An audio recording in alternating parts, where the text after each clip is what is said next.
Picture this, a tropical island shimmering in the Indian Ocean, its white sand beaches and bustling harbours the envy of empires. This is Zanzibar in 1896, a jewel of trade, culture and intrigue. Yet within the span of a single morning, this idyllic paradise became the stage for the shortest war in recorded history.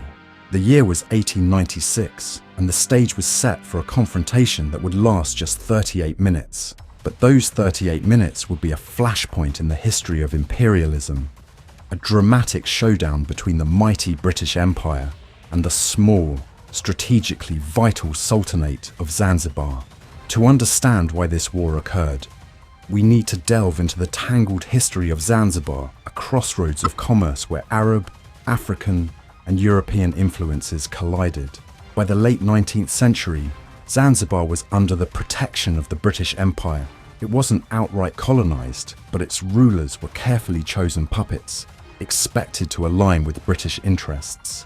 For years, this arrangement worked well for the British, but everything changed on August 25, 1896, when Sultan Hamad bin Thuwaini, a British ally, died suddenly under mysterious circumstances.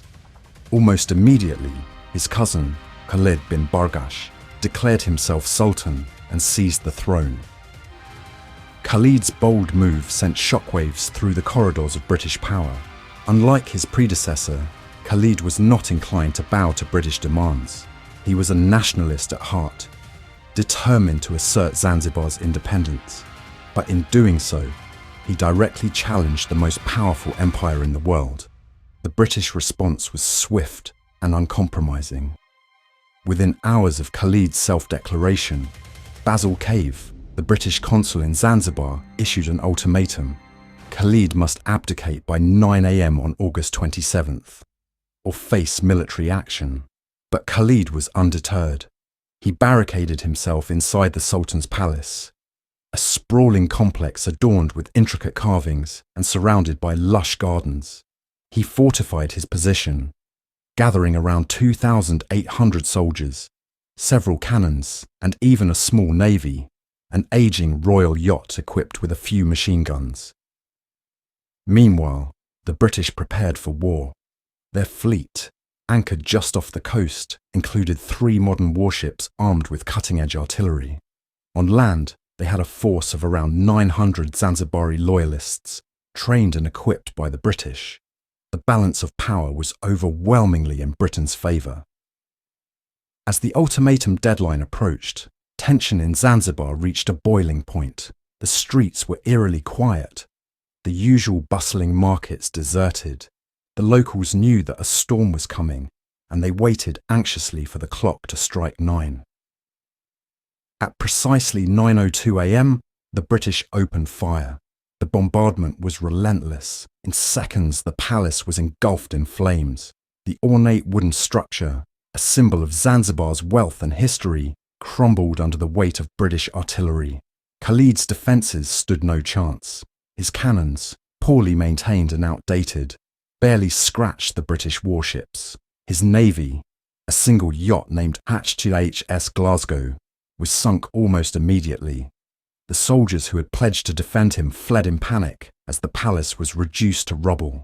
By 9:40 a.m., the battle was over. In just 38 minutes, Khalid's brief reign had been obliterated. He fled the palace, taking refuge in the German consulate, where he remained under diplomatic protection. The British, meanwhile, quickly installed a new sultan, Hamad bin Mohammed, a loyal figurehead who would do their bidding. The aftermath of the war was as intriguing as the conflict itself. Khalid's flight to the German consulate created a diplomatic headache. The British demanded his surrender, but the Germans refused. Khalid eventually escaped to German East Africa, modern-day Tanzania, where he lived in exile for many years. Back in Zanzibar, life resumed under British control, but the scars of the conflict lingered. The war may have been brief, but its message was clear. Defy the British Empire, and you will be crushed, no matter how small or short the rebellion. Over the years, the 38-minute war became a historical curiosity, a bizarre footnote in the annals of imperialism. Yet, it also serves as a stark reminder of the ruthlessness of empire building, the fragility of sovereignty in the face of global power, and the human cost of these power struggles.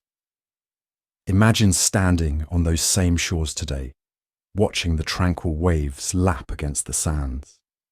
It's hard to believe that this peaceful island once echoed with the thunder of cannons and the cries of war. But history has a way of leaving its mark, even in the shortest of wars.